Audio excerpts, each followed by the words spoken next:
Good morning, good afternoon, or good evening, depending on when you're watching this video. We are the group number 2 with the topic MedTech Cluster in Galway Region. So the group is formed by Koussa Alexandre, Jam Loana, Rossier Loïc, and myself, Kirigeti Fabien. So let's have an overview of the content. So first of all, we will cover the introduction of the cluster. Then we will have an analysis of the cluster. After that, we will go and speak about the COVID-19 situation and its impacts on the cluster.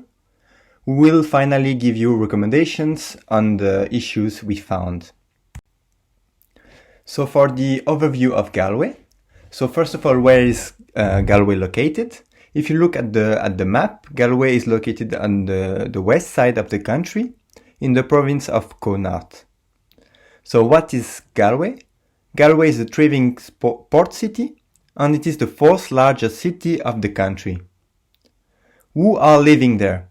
There are nearly 100,000 inhabitants. Mostly are Irish, but we also find other European nationalities like the English, Polish or Lithuanians. A bit of history now. So between the mid-13th and late 19th centuries, the region was governed by 14 merchant families. They were called the tribes of Galway. And the city prospered thanks to trading links with Portugal and Spain. So now about the economic performance of Ireland. So let's speak first about growth. So the country was severely hit by the 2008 financial crisis.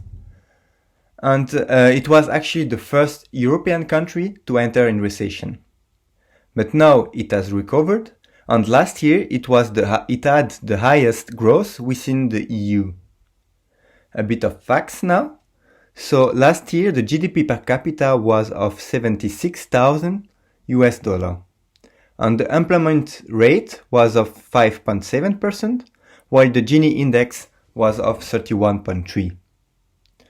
Regarding the Brexit situation, even though Irish life satisfaction scores remain above the average, we find a drop in the consumer sentiment index of 12.3%. And Ireland is so embedded into the United Kingdom's economy that the consequences of an unmanaged Brexit would severely hit Ireland. So now, let's move on to the global competitiveness of Ireland. First of all, speaking about the ranking, Ireland is ranked 24th among the 141 countries. If we analyze that a bit, we can first speak about infrastructures. So Ireland is ranked 40th, and there are huge disparities between the east and the west part of the country. The west part is where Galway is located, and it suffers from generally poorly developed infrastructures, especially regarding the quality of the road, where Ireland is ranked only 54th. Regarding the macroeconomic stability, as we have seen in class for the determinants of competitiveness, the macroeconomic stability is important to support the microeconomic competitiveness, where value is really created. And macroeconomics play a role for attracting FDI, notably by minimizing fluctuations in the price level and for the real exchange rate. The last point we would like to highlight here is business dynamics. As you can see, Ireland enters in the top 10 worldwide, and one point for which the country excels is the low administrative costs of starting a new business. So now for the presentation of the cluster. So first of all, the outline. So 31% of all medical devices employment of the country are located in Galway. There is a specialization in coronary medical devices, and there is a lot of productions of stents. Now regarding a bit the history of the cluster. So first of all, there was an attraction of multinational corporations due to the attractive tax policy pursued by the government. So we find the first investments in Galway for the MedTech Cluster that were recorded in 1973, so 1 year after that Ireland entered in the EU. And very important is the arrival of the two US subsidiaries, CR Bard in 1982, which was later acquired by Medtronic, and Boston Scientific in 1994. Regarding the development, so the US subsidiaries arrived because of the attractive tax policies with the purpose to solely manufacture products. But policies from the state agencies have contributed to move up the value chain, and they were then active in designing and R&D activities. Regarding now the five forces. So first of all, the rivalry among existing competitors is strong. Porter says that there are two degrees to which rivalry drives down an industry profit potential. The first one is the intensity to which companies compete, and the second is the basis on which they compete. So for the first one, in Galway, the specialization is around coronary medical devices, so firms mostly compete for these products. In addition, the end users are located across Europe, so firms also compete with other European MedTech companies. For the second degree, we find that in some key markets there is low differentiation of the products, and Deloitte points out that MedTech firms do not only compete on the products, but also on attracting investment at the beginning of their journey. For the bargaining power of suppliers, this is moderate. Suppliers of raw materials follow the market prices, but suppliers for special materials, they have a larger market power and they can bargain their prices. For the bargaining power of buyers, so this is also moderate, and the formation of hospital groups has increased their bargaining power, and e-procurement has also allowed them to get more information about the products and push prices down. However, they search for quality, and this reduces their bargaining power. Regarding the threat of new entrants, this is strong, and even though regulations act as barriers for the entrants, we notice that investments in venture capital have doubled since 2012. Finally, for the threat of substitutes, so this is moderate. And medicines and drugs can be substitutes for the medtech products, and they can be very effective in treating a certain kind of cardiovascular diseases. And the high number of patents deposed reduces the probability that substitutes emerge, and high barrier in these industries slower actually their emergence. Now regarding the cluster mapping. So first of all, we will speak about the Galway Medical Technology Cluster, which is located in the middle of this figure. So first of all, the world-leading multinational corporations in cardiology are Medtronic and Boston Scientific, and they employ the largest part of the workers in Galway. We also have other MNCs, and we have born globals and startups. So what are actually born globals? They are companies with a global mindset that seek to derive significant competitive advantage from the use of resources and the sale of output in multiple countries. And they are important because they enable the cluster to be diversified and not over-specialized, because they have specialization outside the heart of the cluster. In addition, we have labor mobility. About 50% of born globals were founded by ex-employees of the local multinational corporations subsidiaries.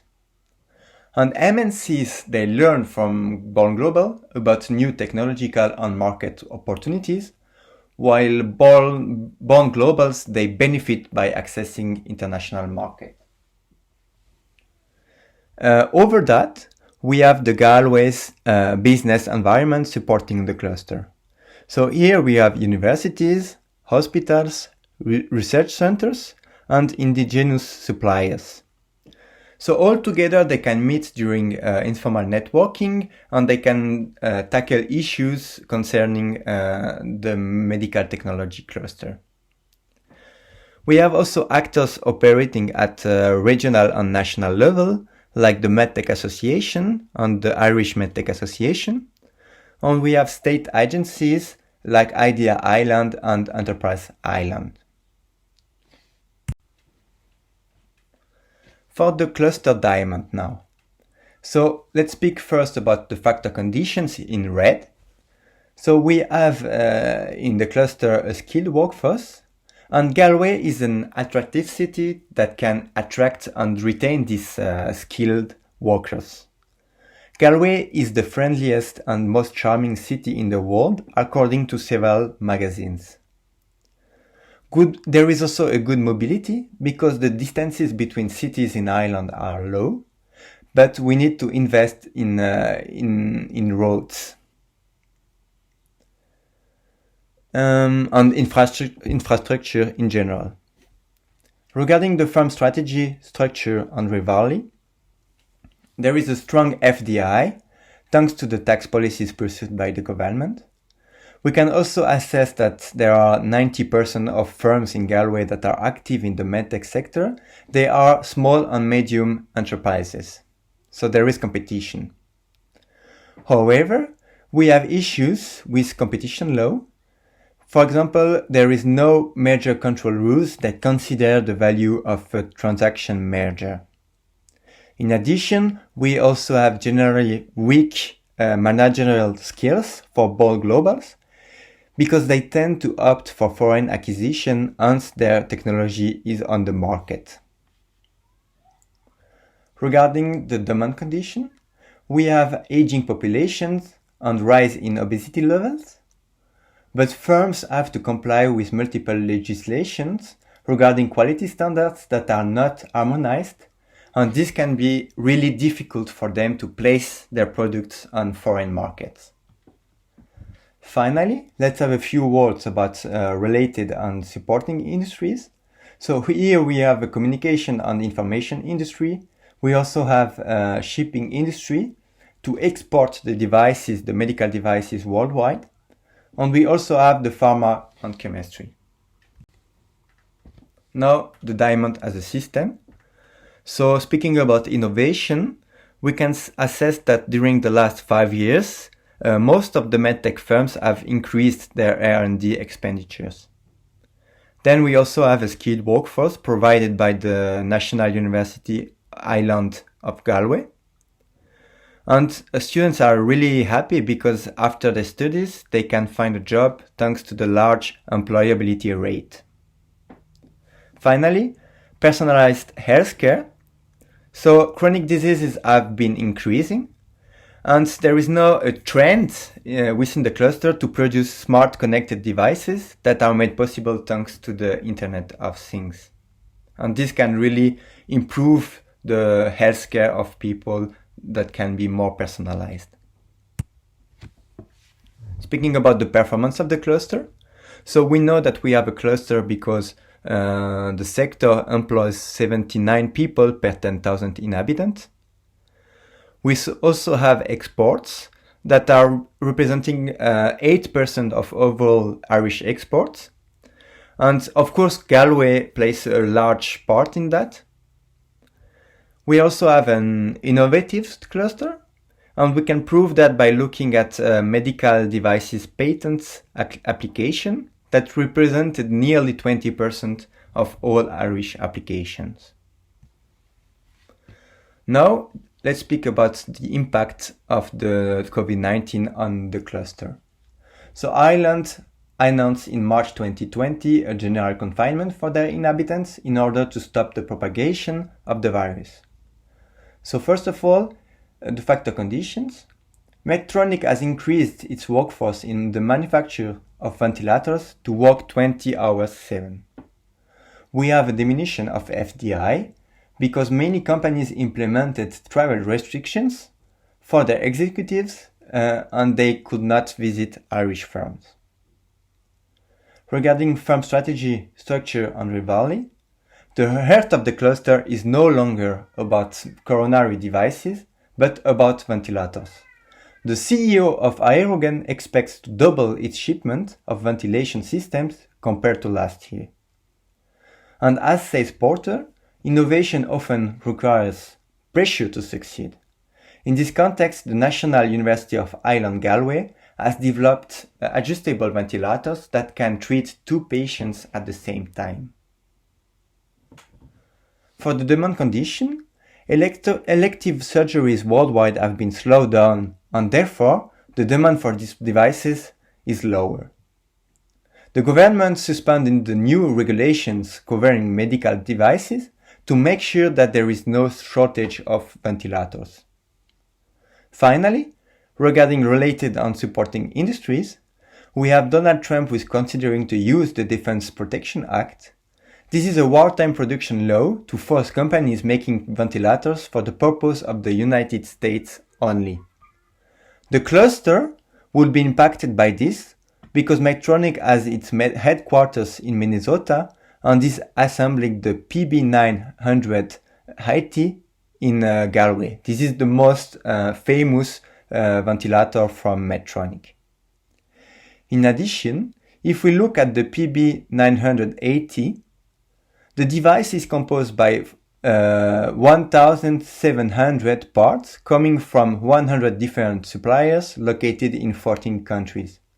So we understand that shipping is really important for that context.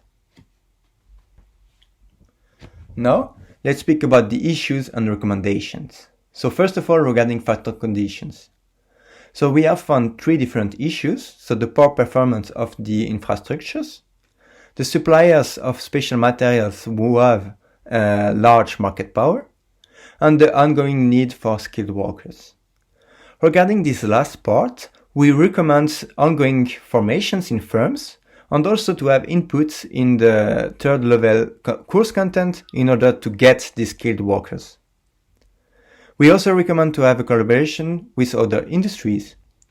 And the benefits will be to have high quality of unspecialized products and to remain competitive and innovative for future trends.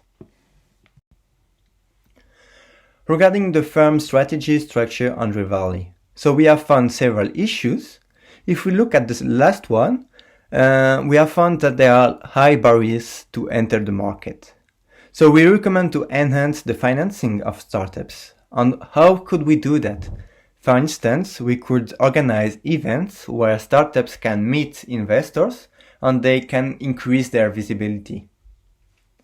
The benefits of that will be to have more competition and product diversification because startups on board globals are really important in that sense. For the related and supporting industries, we have found also several issues. The last one is the need for more expertise in high-tech and data security issues that could lead to cyber attacks. For this, we recommend to have partnership with high-tech companies and to hire skilled workers and adapt firm strategy model. So we know that Porter views strategic alliances as exacting significant costs because no firm can really rely on the outside. So this could be used on the short run only. So as an alternative, MedTech firms could acquire firms active in the high-tech industry, as did, for example, Tesla with SolarCity to adapt its business model and enter a new market. And regarding the demand conditions, so again, we have found several issues, and the last one will be complexity to comply with all requirements of the multiple legislations. So we recommend here to create a regulatory guideline for small businesses because they cannot really afford to have a legal department in their company. And also to develop competition among legal consultancy firms. The benefits will be to reach new markets and customers. We now conclude.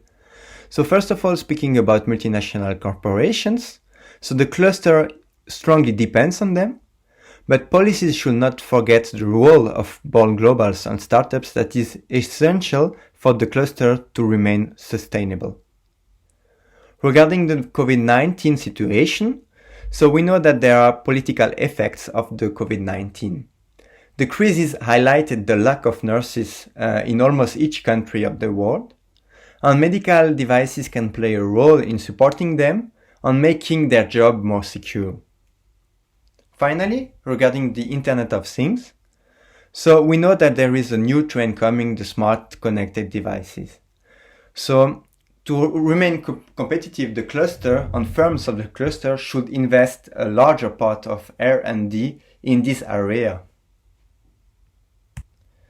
We also included bibliography,